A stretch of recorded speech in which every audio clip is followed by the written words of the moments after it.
And hello once again to our TV viewers of Channel 31 Italian TV. Here we are. I have on my right one of my closest intimate friends, intimate in that we keep in touch really. It's like a real open friendship between Tom Padula since the first day I met you. And it was always by chance, you know, life is funny. It's always full of chances and we grab them while they're there. But Tom, it's been a pleasure knowing you for all these years. Since I've been back from Italy in '98 December, we met at the casino, and yeah, and I starred in those two productions, early ones. And on the left side here, I starred with my director, Dino Nicolosi. Hello, good evening, Dino. How are you? I'm all right. How are you? Now we've got to work out. From your last interview, we had one speaking in English and one speaking in Italian. Now, which one do you want us to be? We speak in the Italiano English. Okay, no. Well, let's play by ear. Whichever one feels more comfortable. All right. Now, I was reading your brief biography here, and you know, we know that you have always been directing in the Italian drama company, but your initial origins, you are an actor, not a director. No, but it's something you took, as a director. But I've been acting for a long time. Right, just give us a little brief account there. I mean, I can see here we've got. You starred in the miniseries which includes Death in Brunswick, Boys from the Bush, The Magistrate, Waterfront, Australia's Most Wanted, The Flying Doctors, Neighbours, Prisoner, and Carson's Law, and much, much more with the ABC, etc., etc. What led you from, you know, starring in acting to coming also taking up the role as a director in theatre and all sorts of other kinds of productions? Well, it's I think as you sort of like anything else, most times you fall into things. And the way I started in the directing was I had a theatre group in Melton where I used to live for 4 years, and I used to teach children how to act. Mm-hmm. And that was only due to the experience I had. By that time, I'd probably been acting for about 20 years. And so then kids ask you questions, how do you do this? And so by setting up my own theatre company, I was teaching from the ages of 10 to 18, and we were taking them around Victoria on these one-act play festivals. And in 4 years we accumulated 6 trophies.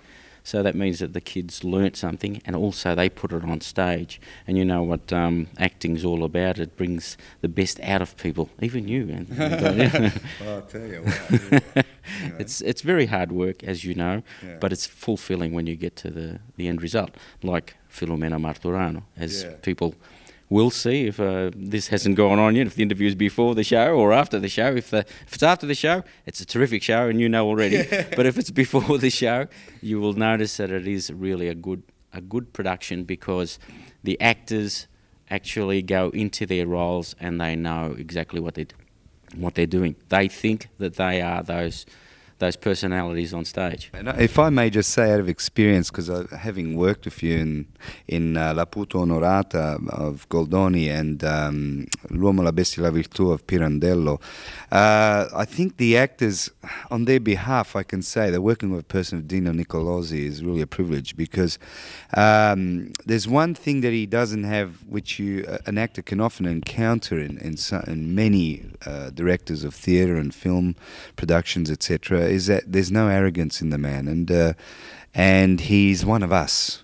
You know, he's not the man standing on the podium dictating. So I've been there before, so I know what it's like to be told what to do. So I usually end up asking people to do things, and it's surprising how much more you get. Always pays, doesn't it? You get more things done when you ask rather than tell. Yeah, that's good. And it's like I said, I always felt at home under your direction, and always will if I get another chance to come back.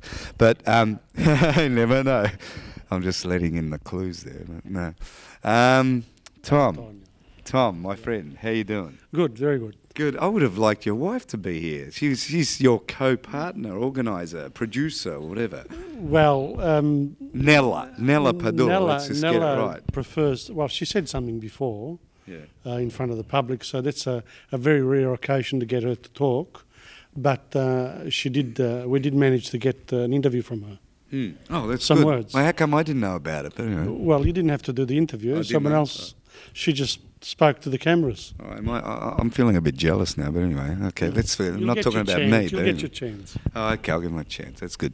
Well, Tom, you know, the Italian Drama Company, I'm just seeing I've been here since its early days, and I've attended most of the productions and interviewed, like in the past productions. I'm noticing that there is a line of growth here. Yes. How would you say a strong element of growth in everybody? I mean, I'm seeing some faces come back as actors, and they're always sorry, my tongue's getting caught.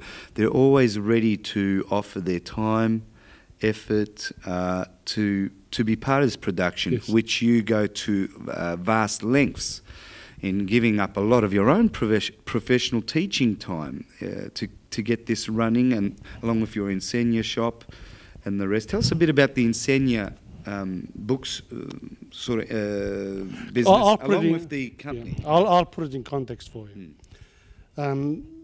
My work in theatre began at Melbourne University over 30 years ago, and at that time what happened was that I got into acting there and also into the promotion side.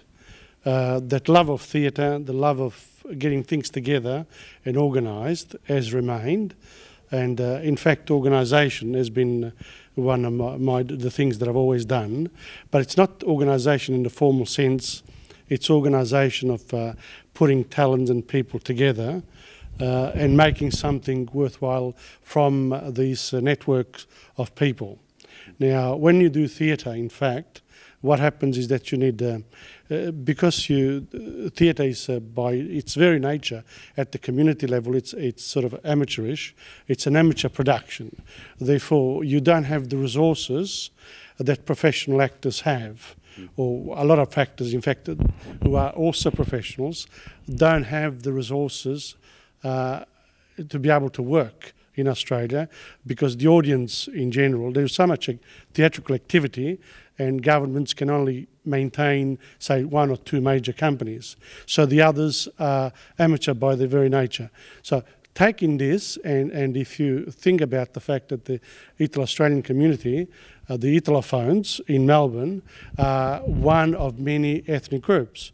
Therefore, if you want to maintain a bilingual reality for people of second and third generations, what you need to do is to have people to come in and actually practice those skills. That's really their reward. And the other reward that you get from theatre is the fact that you meet other people, you're able to work with them, and you grow as a person, and you also grow as an artist, if that's what you want to do. So there are a number of reasons why theatre and drama work are important for people. So it's for self-growth, learning about social, context with others, and learning to face the public. These are skills that then are taken out of the theatre and into the workplace.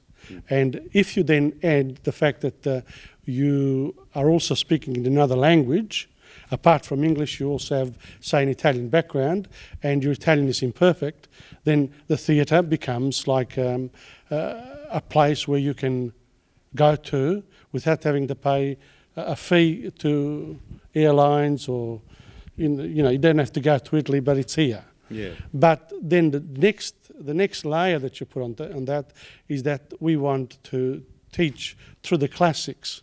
So the classics means that the migrant who came here originally didn't just arrive, and they also brought with them 1,000, 2,000-year-old culture, which is not readily visible. So what we are doing here with the Italian Drama Company is bringing out the best that Italy has to offer.